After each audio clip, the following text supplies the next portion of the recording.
Hello, welcome to Smileys.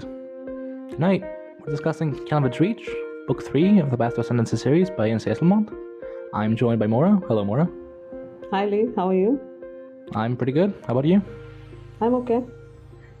So, we Path to finished. Ascendancy, Book 3. 3 more awaited.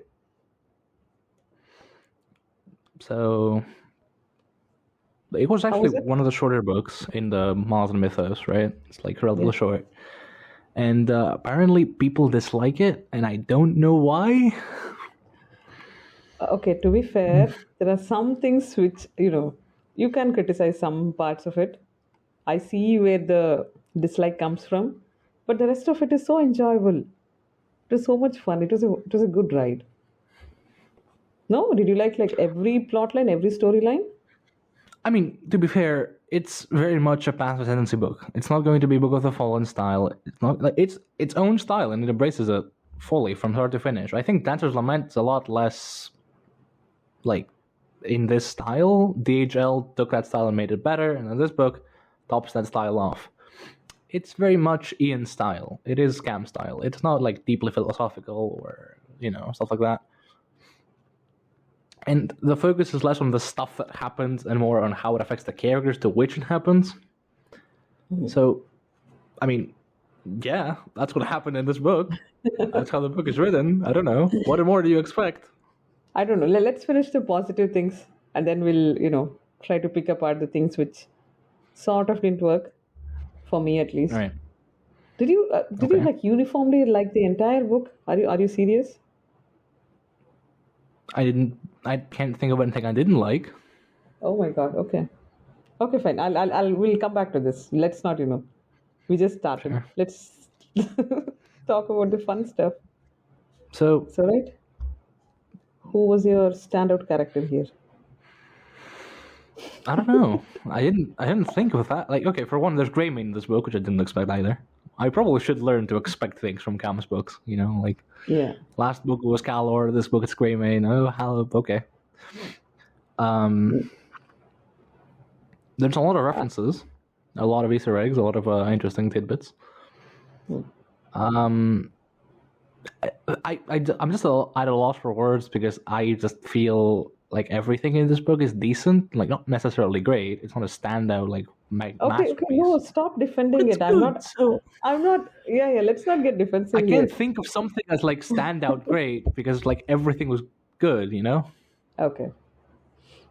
No, I don't know about the PTA style you're talking about, but like last time we discussed in Dancer's Lament, these are just two strangers getting to know each other. I'm Kellanved and Dancer, and in Deadhouse Landing, they're sort of set partners and all that.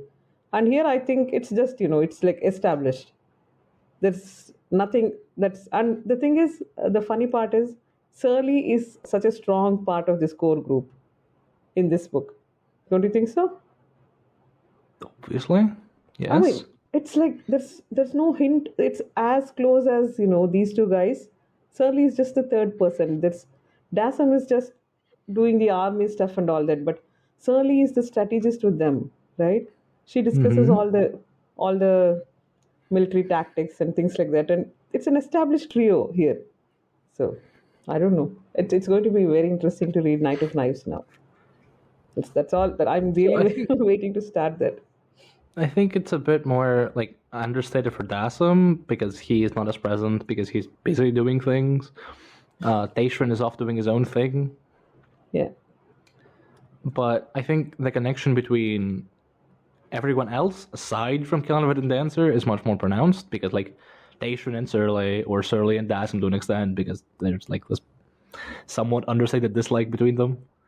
Even here, this is like Surly's like even for Surly, Dasam is a bit too stuck up, and that's saying a lot. Anyway, I mean, the Nappen boys, the Nappen gang, and the Mage Cat and everything. So, as we sort of expected after Deckhouse Landing and our interview with Cam, it feels like both Kellanved and Dancer are being more and more removed from the character cast, and they're just doing their own thing, while the rest of the story is focused on everyone else that isn't these two. So these two were off doing their own thing, like fighting the, exploring Shadow, bothering Edgewalker. That was last book. My bad. No, Finding the first throne. Naming a place Kellanved's reach, getting lost in leather. God, that is Their own thing, while everyone else is busy crafting the Empire for them. Yeah. And I'm just like, I think no shit. No, I think Kellanved has like one bit of proper strategy. He says something like, "This is the way we should do. We should send a diversion force, to take over Nap." He has a plan, right? He has like an actually good plan, Kellanved, and that's pretty much it.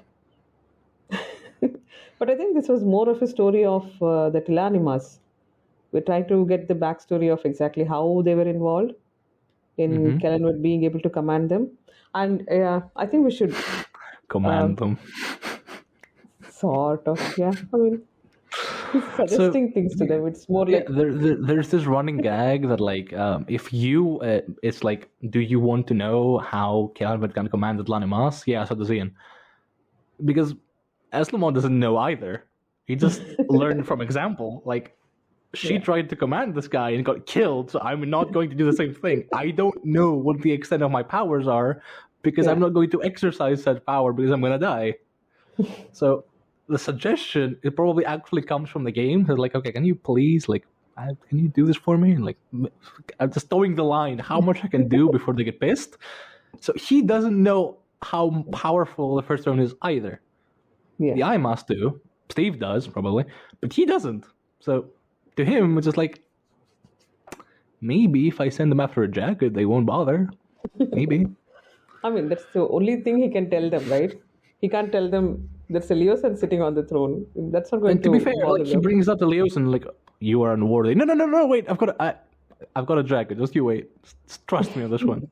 We couldn't find the jacket. Okay, he's unworthy. Let's kill him. No, hold up. Give me 1 second. And it's just, yes, this is what I expected of Kellanved. This is how I expected this thing to work.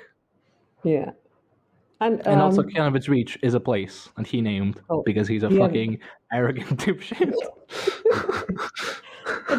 I don't think this, any of the stories is ever going to go back there. So I don't know. It didn't make much sense.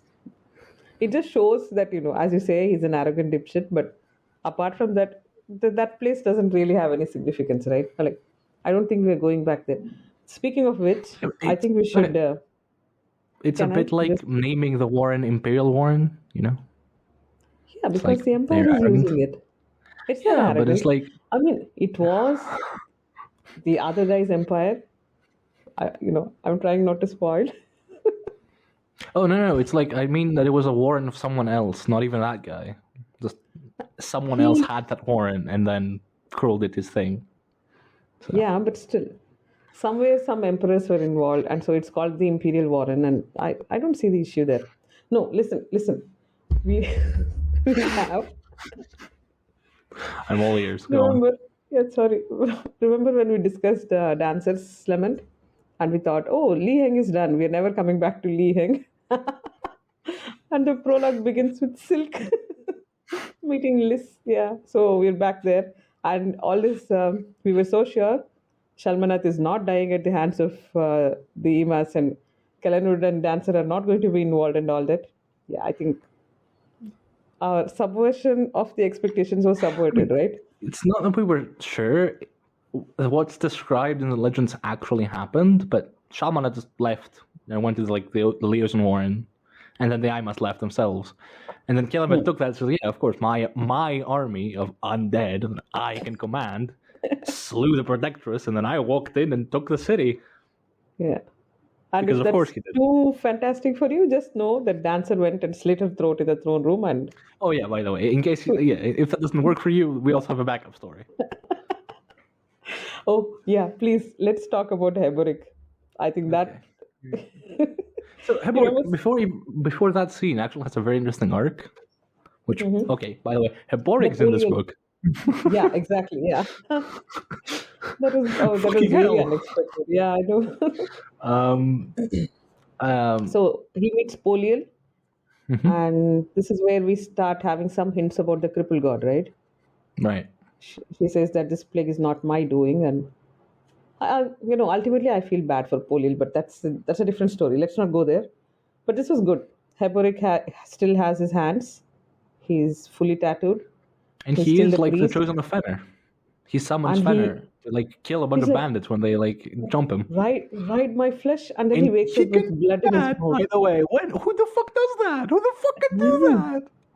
So, we don't get an idea about how powerful this Fenner god of war thing is, right? In Book of the Fallen. Because, yeah, it's like, it's a no starter there. This is where we see Because what. Haboric is like so powerful and so connected to him that even his destriant and the other priest can't do what Haboric does. Right? Yeah, yeah. Like Garnadas So, is very powerful. He is in commune with he can fucking share a dental warren over miles. yeah, And yeah, he can't do what Haboric does in this book. true. Oh, that was pretty amazing. Yeah. So we have Heboric, and who volunteers to be the historian and is immediately dragged away in chains. I don't think this is his lasting imprisonment or anything, right? No, Do no, you no, no. think That was so? for us. No. That was for Surly's. For calling him Oh, that was a being traitor. Yeah. Surly Yeah, an yeah, yeah. assassin, but also had botched the job, which she did. Anyway, right. No, that was Sorry. later. And Yeah. he also has to get caught and then lose his arm somehow. His He hands, has to rather. lose his arms. Yeah, yeah. So, But I think Jan on Twitter told us that Kellanved's reach fixes the timeline. And yeah, this Heboric so scene just made it. That So I've had a discussion with this with a few people, and okay. the only thing that you can't really square away is the Crimson Guard, because we were formed They are, 100 years ago, but you weren't. If this guy claiming to be 70, you weren't made 100 years ago. and also Tattersail, who thinks she's 200 years old. She's I like, mean, she might be. I don't know. I don't know. So funny story. Sprinuk Rav in Toll the Hounds puts Whiskey Jack at late 40s, Okay. and Tattersail puts Dewjack at 80. Yeah. Something doesn't They square there. they use those MLM candles, which Caleb uses. I love that name. I love that guy. Yeah, I know. So yeah, okay. That's like my so yeah, canon now. It's no, some Ponzi scheme magical candles. alchemy candles. Yep. It's so yeah. So maybe everyone has access. I mean, it's an MLM, so obviously these guys would have bought them. So that's why they look so young. Oh, there's another guy we didn't expect to see. Khaled is here. That's this book, right? He didn't come in Yeah. the last book. Yeah, It's yeah, this yeah, one. yeah. Yeah. yeah. And his introduction scene is fucking hilarious. Just excellent. Yeah. Pote and him. Yeah. They're It's the excellent. I don't station know. like as Are you you appear to busy? be in quite a predicament. Can you fuck off? I'm busy.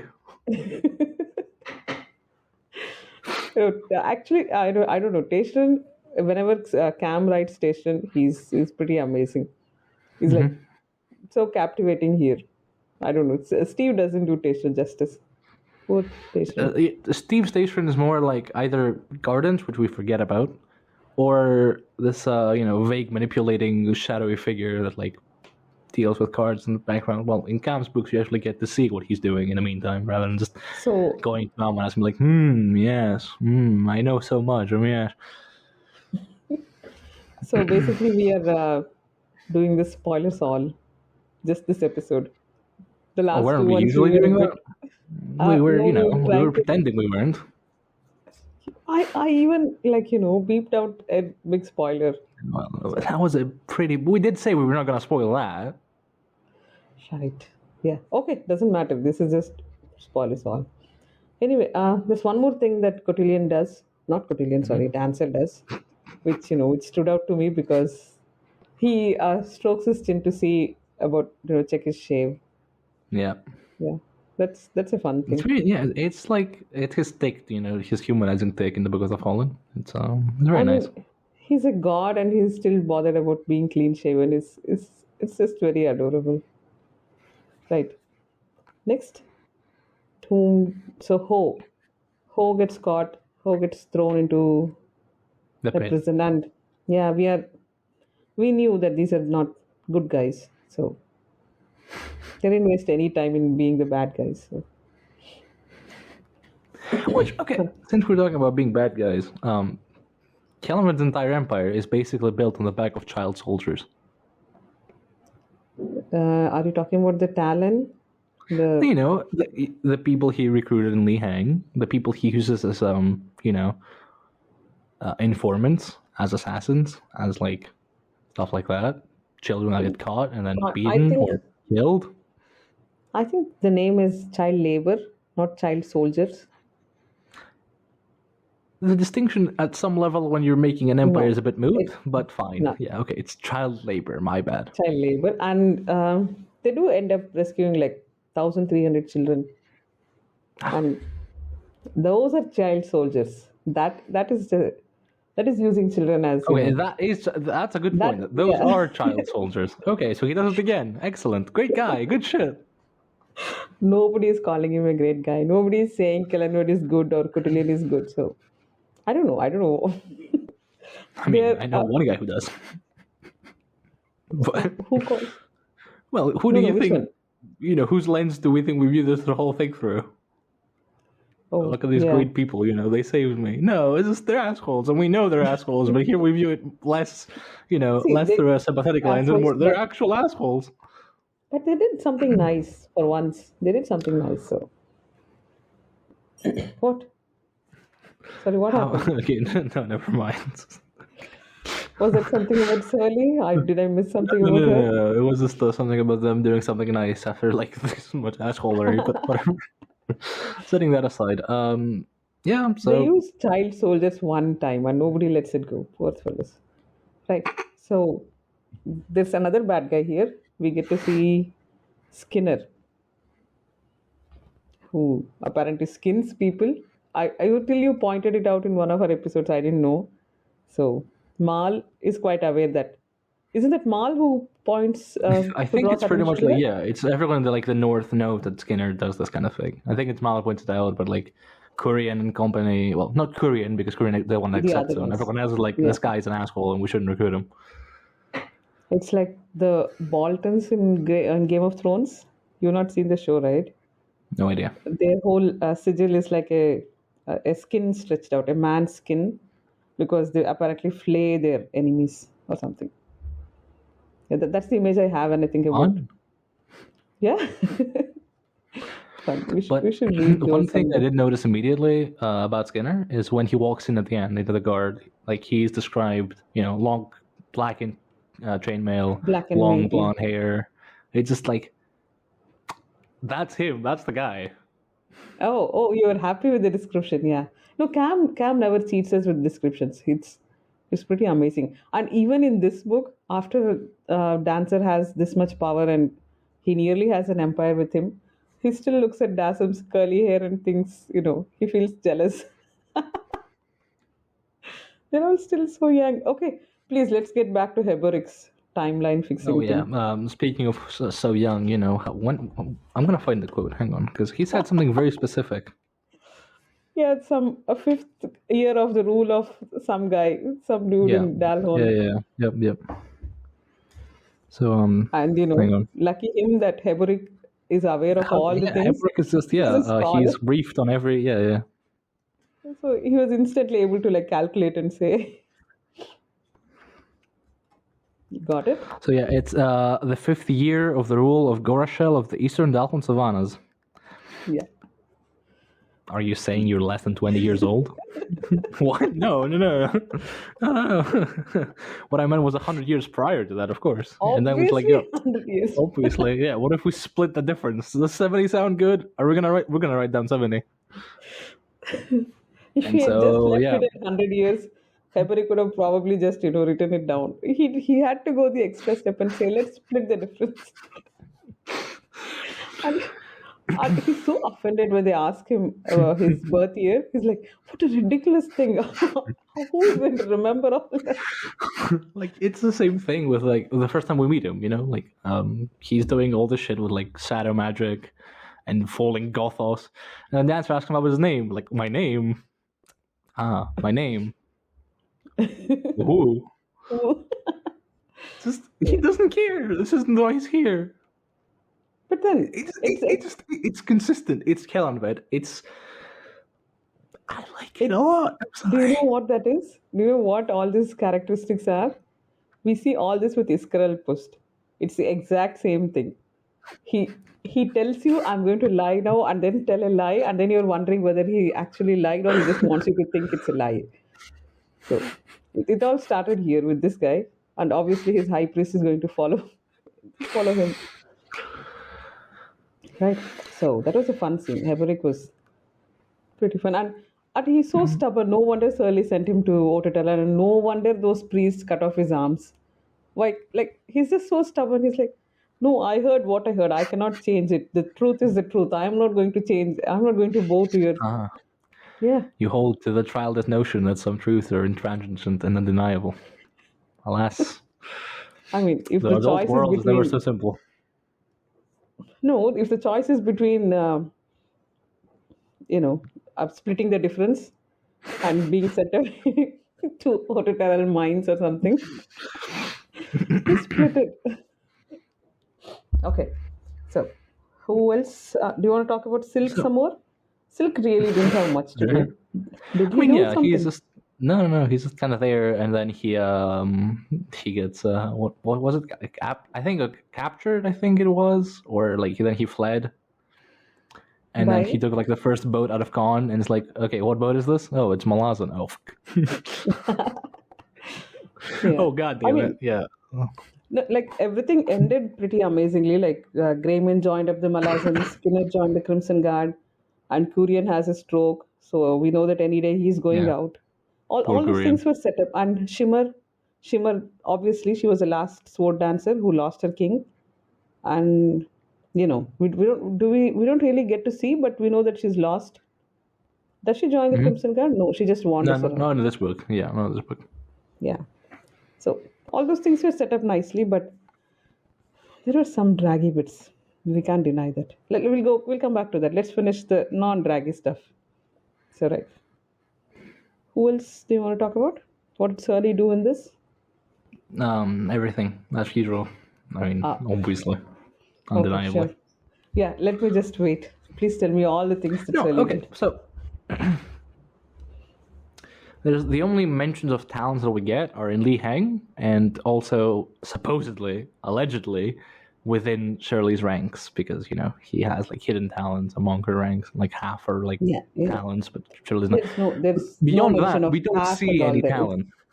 We don't see anyone. Yeah. Okay. Yeah. Meanwhile, Shirley basically permanently has a bodyguard of claws. She has messengers of claws. She has assassins of claws. She has mages that are claws. She digs Castle Vor with talons and claws.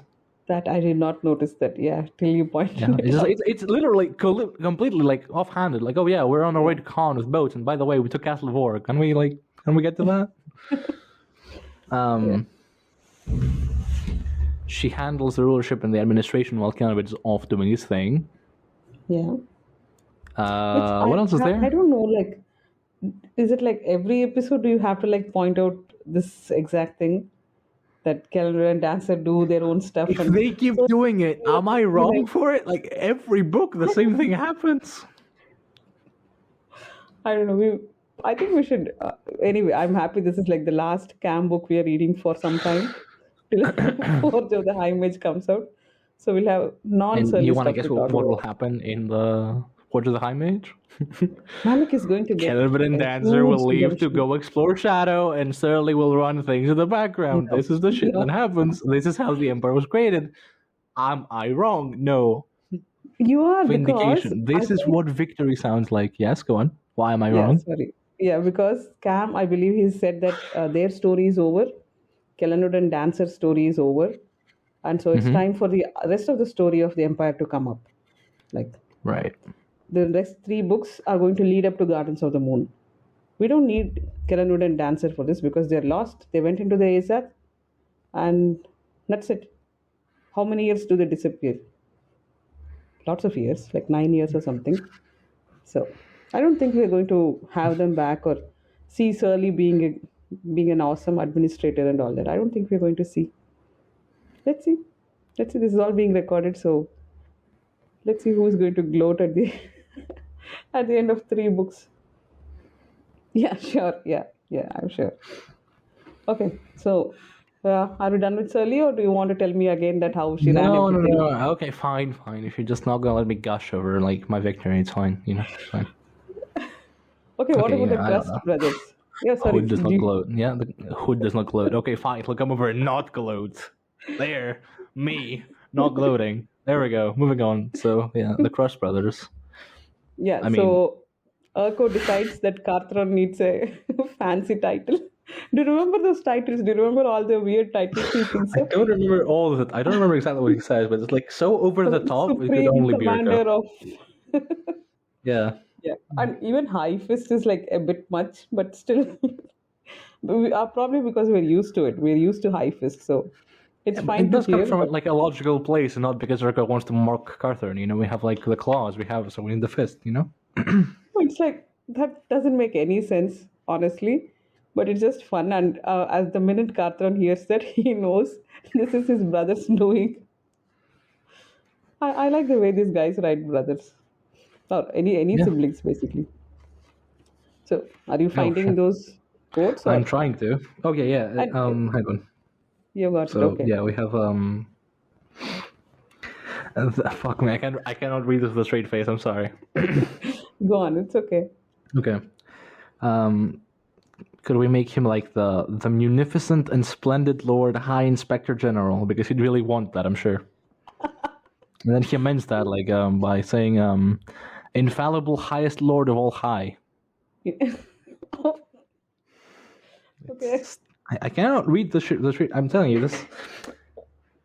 And the character, like as you said, immediately knows that okay, this is my brother's doing. He did this. It's just. And what army does Urko command? He takes up an Yeah, army. the seventh. The seventh. I knew it. Urkel, I we only have knew. one army. I just like the number 7. When we were reading like Gardens and in mainly in the Book of the Fallen, I used to read all these army names and I thought obviously they're just random numbers. I honestly did not think that they would correspond to like the first army did this and then the second army did this. I think there is a list somewhere. Was that Quartermaster Pors who had a I've list compiled of? the list Oh, you too. have The done wiki that. has a list. Pors made Okay. a list. Well, Pors probably made a much more comprehensive list than mine, but Yeah.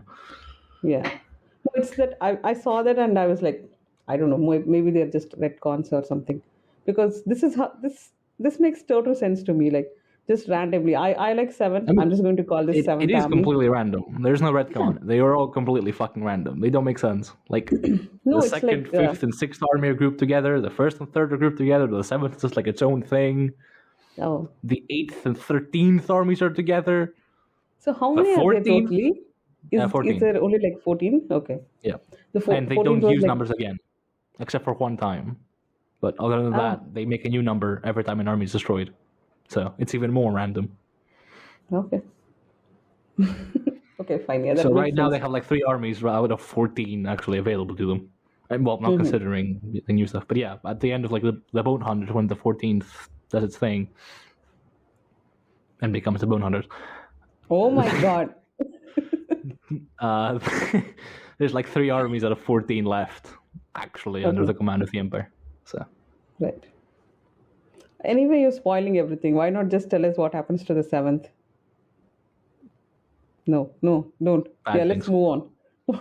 What did you say? What did you say? Bad things. Anyway, Okay. so the draggy That bits. was. You have to complain about the draggy bits.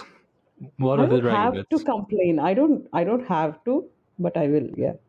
Okay. Before that, we have a very young lad who is totally in love with the Mal of Gris, who just sits at her feet and does what she says and Okay, I asks don't her actually to know how please young. demonstrate. Oh God. What? Yeah. You don't Okay, yeah, want it's me to possum. finish this Fine. line, yeah? I knew it was possum. I How told did you you it was know that was possum. past? Yeah, Because like he's fucking infatuated with her. It shows from like the one scene they have together. but this is his thing, right? He just finds some woman who is a badass Yes. who fights, and then just Yes. Yeah, just falls for her and just sits at her feet and does everything she says. And I and mean, I then when didn't she say he's dies, like a smart person. no, but yeah, but I was very shocked when I saw it was Possum. And do you notice sneaky Cam? He puts everything with the wrong spelling, so that even if you search, like on Kindle, I can search the entire Kindle for Possum, and this spelling of Possum doesn't show It up has an anywhere. O. Yeah, that's an O.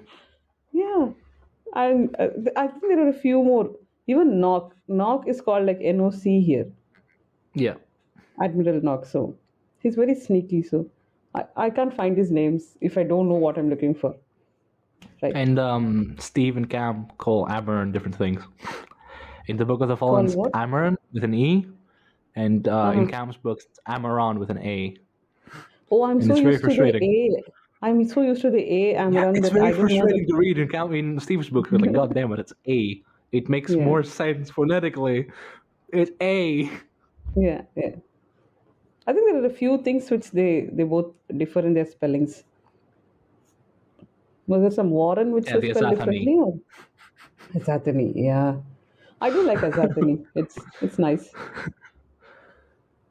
I mean, I didn't love it. I don't know. I like Azathani more. I don't know, but yeah, whatever. We're gonna stop with the, So. I wanted to say Okay. something. Me? No. I just so Shalmanath is gone, completely Yeah. gone. We have no idea. And is there anything else from Lee Heng? Do we see Rilandras? We do. Ilara finds him like the city plant. It's really weird, isn't it? Like I think they just stopped bothering. I just think in my canon there are like 6 actual Rilandras roaming around. Each one is supremely powerful, I and the think he's guy. diverse, even in this form, and just they trapped one guy, and everyone's just like, okay, well, we got him, and What about then the guy just in the other continent who meets yeah, Karsa? I think that's just another form of Landorus. I think it's like the different forms that he has. I don't So know. the jackal is another form that he has. The wolves that are like in Seven Cities / Chinabakis are another form, Yeah, and here is a bear. and here He's is a bear, something right? else. I don't Yeah. remember. He's I something think there weird is a anyway. line. There is a line somewhere that who cares what it is, whether it's just a man-eating beast, and that's all that matters. I think someone says that somewhere. I felt like Cam was just talking directly to me. Don't don't bother. It's just a man-eating beast. Yeah. So I mean, that there's was very. clearly backstory to him and like traits and whatnot because they're all from like the First Empire, but we just don't know what that backstory is or how divers are created and stuff.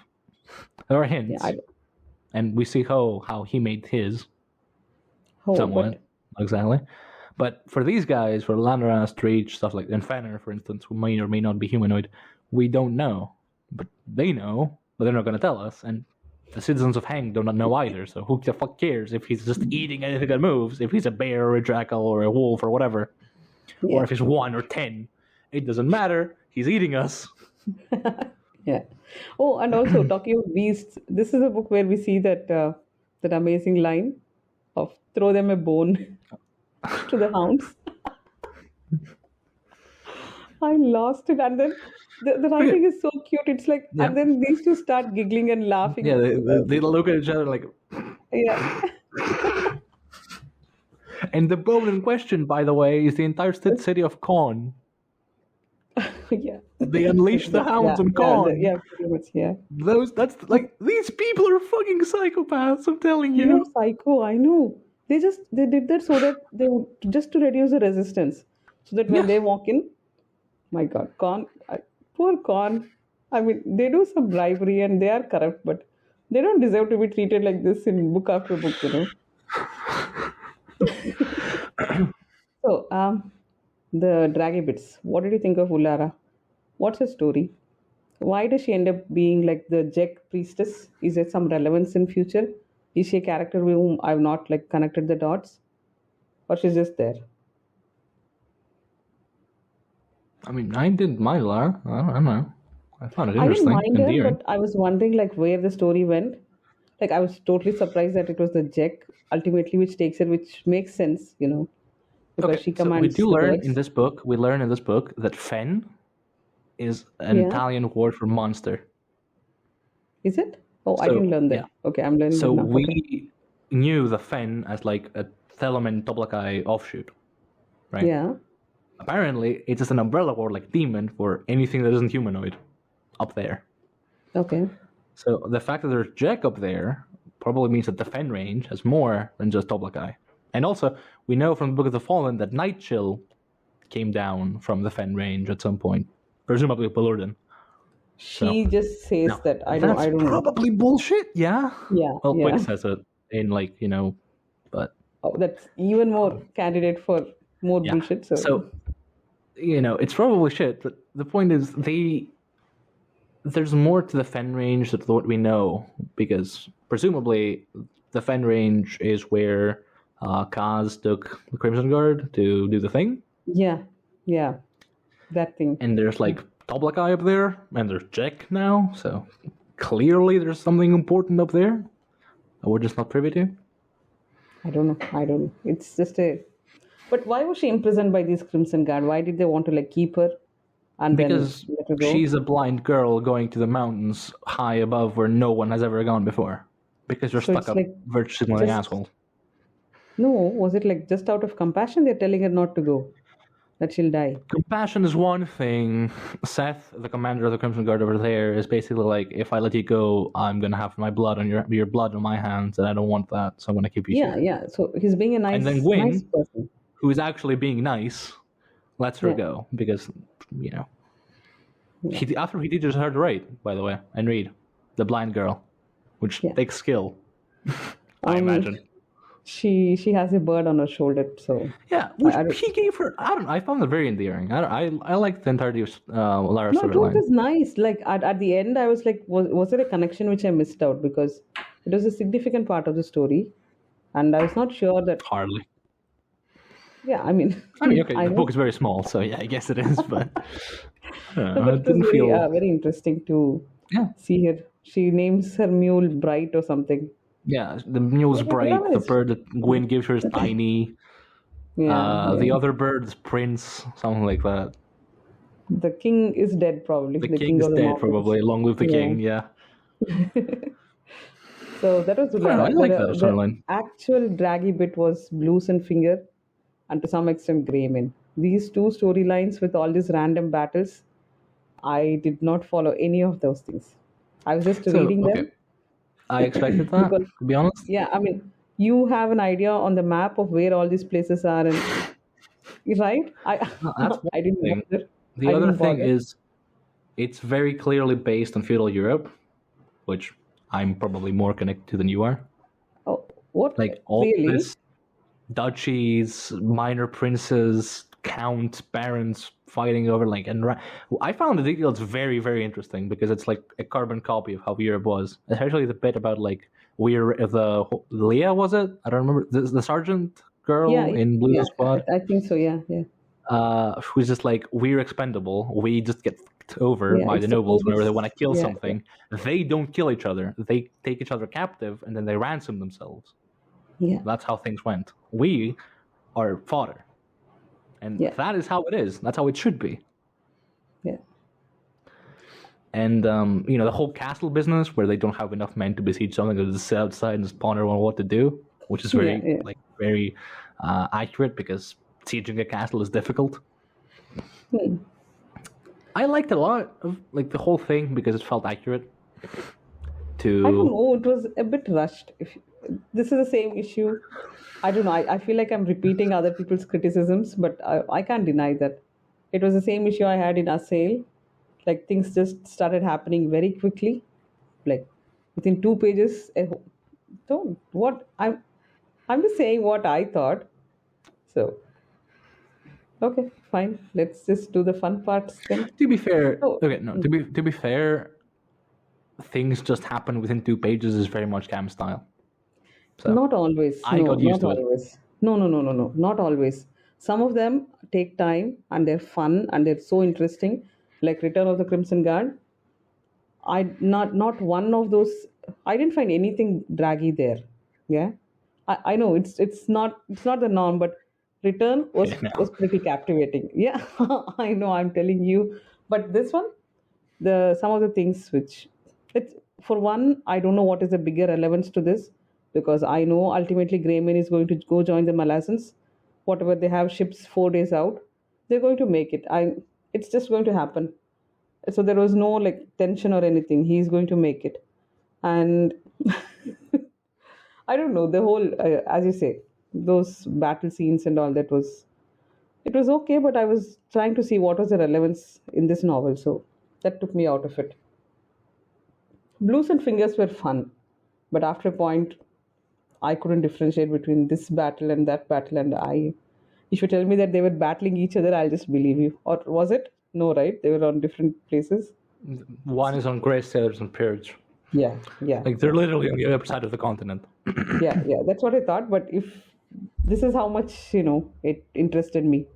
If you just told me that they were fighting each other, then I would have said, yeah, sure. Okay, I guess it's just a matter of taste because I really like that part. Taste, yeah, probably. But Blues, yeah. So I'm happy to see Blues, who suddenly discovers he's you're a mage, wizard, yeah. Harry, at like. And like Fingers sees him and like, how the fuck did you get out? I don't know. I just feel for the stone. What you do? Okay, you're coming with me. And yeah, Fingers was fun. Like Blues is so worried about this guy. He's this thin, weak fellow, and he thinks that he's going to get killed as soon as the battle starts. And he says, "No, I can't get hit. No matter what, people can't hit me." And he gets pissed at him for that. Like I almost died for you, you dumbass. Like you didn't tell me. Yeah, I was so worried about you and all that. Yeah, but I'm glad. So Also, they got into the consent. Yeah. No, I wanted to bring up that there's a bunch of interesting mage figures in this book, like Jadine and Apathlon, which we've not heard of before. But like, apparently they're hot shit, and we don't know them because they died. Well, I don't know. Apathlon doesn't die, but there are certain insinuations about him in like Fingers' story of what he made him do and why he dreads going back. Yeah. And how fucking emancipated and starving. Like I thought the guy was. I legit thought Fingers was at Lanimas when I first saw him. I'm not kidding. He was so emancipated and skeletal. I thought he was dead. You thought Lanimas was like chained in a basement somewhere. I thought he was reanimated and dead. I genuinely thought he was dead by the description. Like that's how emancipated we're talking. It was a bit He's horrifying, skeletal. Yeah. So whatever the fucking guy's doing, which we've seen like once, right, in the book. Yeah. Giving advice to Mal, I think it was. Mal? Was Mal? It was probably Mal. Yeah. Maybe. And then there's Jadine taking the boys like to a cross warren. Boys. Yeah.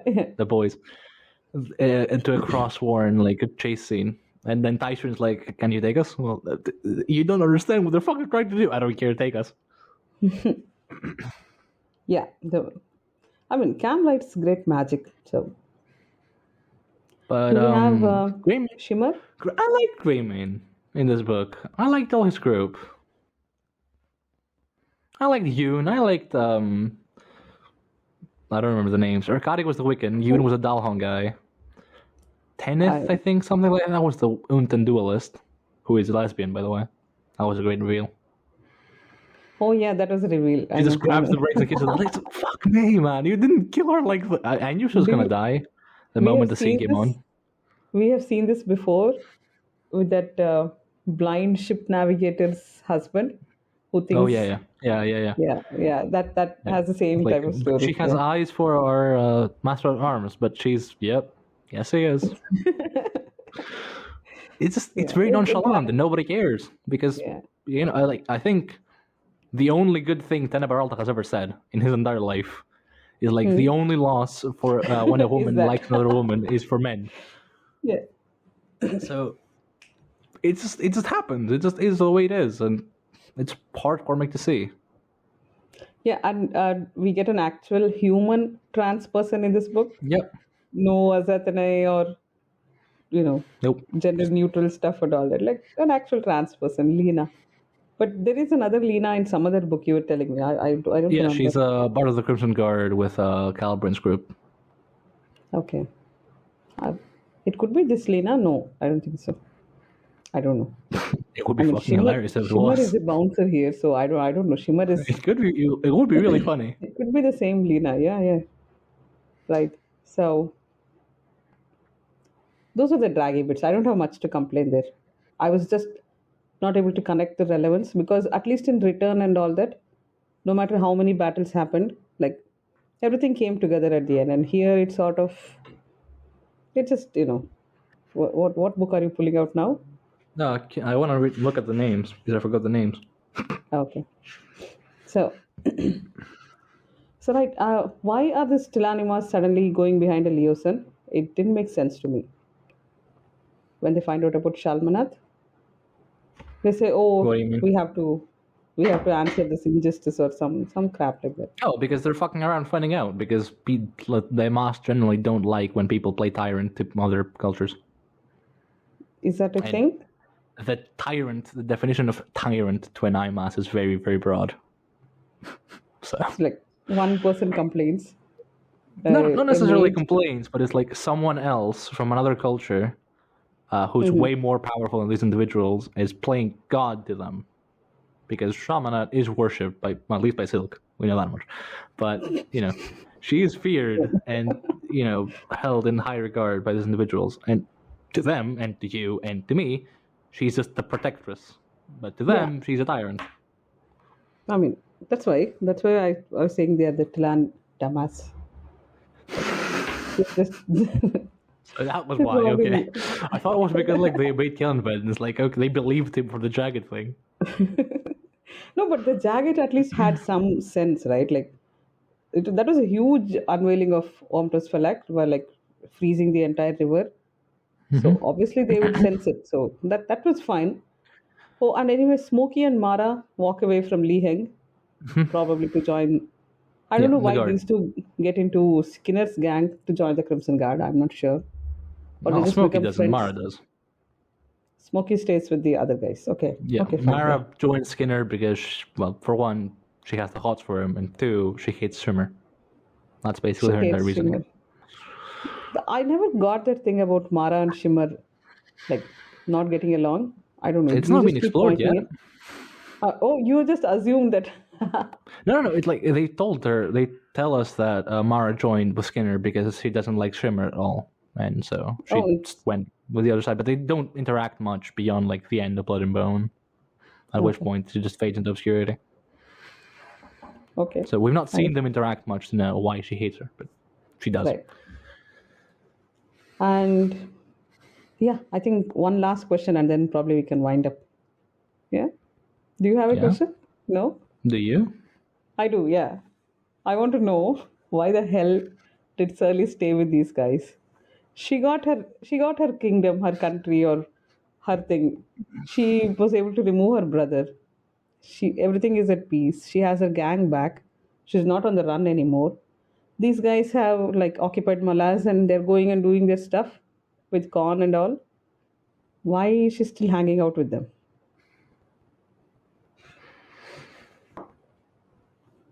I'll wait. Not editing any of this. I'll wait. So, okay, I'm gonna give you the Book of the Fallen answer, and I'm gonna give you my answer, right? Okay. So the Book of the Fallen answer is Unta took nap, Surly got pissed, used Kellanved to take over Unta, and then they just stuck around. Which makes This didn't happen in this book. Zero sense. Yeah. This did not happen in this book. Yeah. My answer would be, for one, Surly is ambitious. Like it or not, she is, right?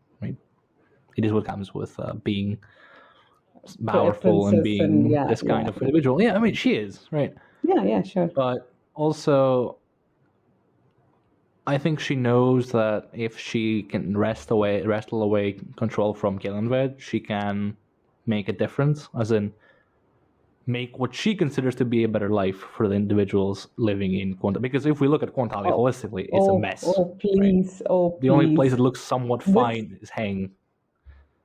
You can't just assume that she's doing this out of the goodness of her heart, thinking of the common people. I don't think she's doing it out of the goodness of her heart or thinking for the common people. I think she's being ambitious, and I think one of the reasons she's being ambitious is because the place is a fucking mess, and she thinks she's gonna make it better. No, she thinks Kellanved and Dancer are going to get themselves ripped apart by the hounds any day now, and there's no one else left except her. Yeah, that's the type of ambition I think Surly has, rather than like, let me sit and wait around. But that doesn't gel. I What wouldn't you put say, it sort of. past her. I wouldn't put it past her. Just conquer the whole world if she had time. No, but the thing is, what you say sort of makes sense because if the old guard left her and she's left to her devices, then she just steps up, isn't it? That's sort of ultimately what we conclude, that she had to step up and that's what she did. But that was later. What about now? Now, why I does mean, she have to stick with them? And she says to Kalam that like a mortal empire enforces its own necessities, and it's like greater than each one of its yes, like yes, but it's that's not just later. ambition. It's her best bet and power, right? Because she wants to conquer things, and if these two just stay out of her way, she and Taishran and her Napan gang, which are loyal to her first and foremost, For some time, for some time. for some time, Mm, mm. can make good things happen. At least better than unleashing the hounds on Khan and just, coming along and saying, "Okay, I won't do that again if you serve me. Promise." Okay. I don't. So yeah, I think it's just ambition, and it's her ticket to power. I don't think it's much more like No, deep than I that. was sort of thinking because they don't really treat her as an equal. Maybe Dancer to some extent is Okay, respectful, you're but Kellanved expecting is, Kellanved to treat anyone as an equal. he does treat Anybody. Dancer as sort of an You equal. expect Kellanved, who tells Edgewalker to like furbish his castle, the first thing he does when he takes the throne of shadow, to treat anyone as an equal. Yeah, yeah, yeah. That's fine. Yeah, fair point. But But I what was if I order the hound to tear you apart? Well, they won't. But why? Because we both came to shadow. okay. Fuck. Fine. That's Kellanved. That is the guy that you're expecting him to treat someone like an equal. Okay, Dancer, yeah, sure. Dancer, maybe, but not anyone else. Not even Taishran, who is much more powerful than him in terms of raw Mm, power. yeah, yeah. Right. So, So we don't really know why Surly was there, but we assume it's her ambition and stuff, or maybe she was just I going mean, we along could with the ask ride. him. Like, we'll ask. Yeah, yeah. Please remember. Let's remember and ask him. So, should we conclude this book? I think we're done with Path to Ascendancy. Yeah, sure. Do you have So anything more? the last thing I want to point out is we do see one of the quotes attributed to Emperor Kellanved in the Book of the Fallen, which is Which one? every throne is an arrow butt, Oh, is which that a in the quote? context of the epigraph is like a lot more ominous than what he says. He uses it here, which I Oh, I find to be don't remember. hilarious. I think it's still Okay. the hounds somewhere, Okay. but yeah. Oh, can I tell you In my that book, it's favorite? like it's like the tyrants are going to be. There's like some Latin quote about and always thus to tyrants that they're always going to fall and die and perish, and like it's something Okay. similar. Like a throne is like a bad thing, and here it's just like I'm so sick and tired of all of it. But Kellanved, it's been 2 days. I'm so sick and tired of this. Woe is me. It's been 2 days. Yeah, yeah. So Can yeah, I that's tell you what I wanted to my bring up. sorry, Yep. my favorite quote in this entire book? And they say someone asks Kellenwood, I probably Dancer asks him like, what do you mean now? And he says, if not now, then what? If not where, then who? I couldn't stop laughing at that. This is the type of stuff you tell, your friends when you want to like annoy them and stuff. So, and yeah, that's pretty much Kellenwood, right? So, I think pretty soon we have to come back with Forge of the High Mage. Hopefully, we Ideally. read it and then try to get an interview with Esslemont. We'll see how it goes whenever he's, available. What's that? Yep. What are you? Oh yeah, No, yeah. it's the And book. The book we just finished. Yeah. okay, I thought you're So getting the book which you're going to read next, right? no, that's this book. Yeah. Oh, you're already ready and Well, that's for prepared. later. Yeah, that's later. For now, we finish a fun Path to Ascendancy series, and let's see what Forge of High Mage brings us. And So, before we wrap up, do you want to do like an overall like impressions and what we thought of the whole thing? overall, it was Because I, fun, total for fun. one, Yeah. really liked it. Yeah, it has this certain style that you kind of need to get used to. It's not very hard. It's not like Corcana style where you need actually getting used to it. It's for some it might be a bit step down. For me, I really enjoyed it because it feels like a love letter to their RPG days. It feels like someone who genuinely cares about these characters, someone who genuinely like enjoyed acting this thing out and writing about it, having the chance to fuck around with them in the most irreverent way possible and just make them look like idiots. And it's amazing. No, it's like you can tell who played what character based on how someone treats them. Yeah, probably you can. We'll ask him. I want to know whether you got everything right. We'll ask him. No, I was just going to say that go on. The whole prequels, both of them went like in exact 180-degree directions. Steve went to Carcanos and took Forge of Darkness, like this epic, dense, ultra serious type of a novel, and Cam just went with this. And oh god, this is pretty amazing. I should have read this much sooner. That's what I feel. PTA, we should have. And after finishing PTA, I think we kind of have to stand by our assessment originally when we started the L.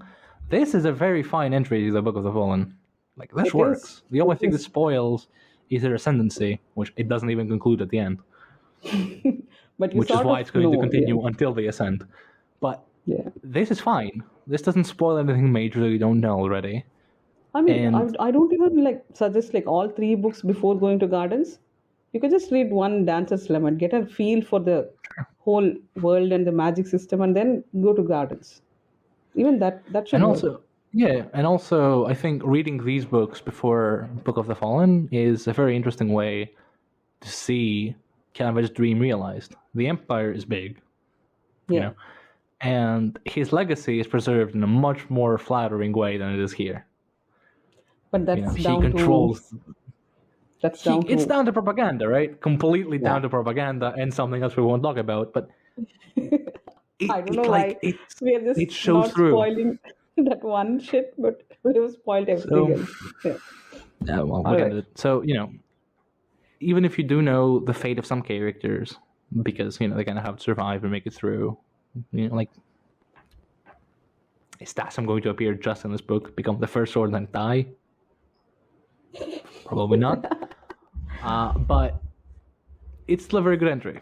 And I think it's a very good stepping stone to the novels as well. Even if you've not read the novels before, which I do suggest you do, because there's a lot of references to the novels in these books, you can read these books and then read the novels. And that also works. That should work out, yeah. It's a very, very good stepping stone into the Malazan world. It's less dense, less obscure on purpose than Going to the Moon. And it's fun! Yeah. It's fun! It's fun. That's what matters at the end of the day. It's fun. Yeah. So. In any case, wrap up? I have been Lee. This has been Kellanved's Reach. And I'm Mora. Thank you for listening. Have a good day, and we'll see you next time. Good night. Good night.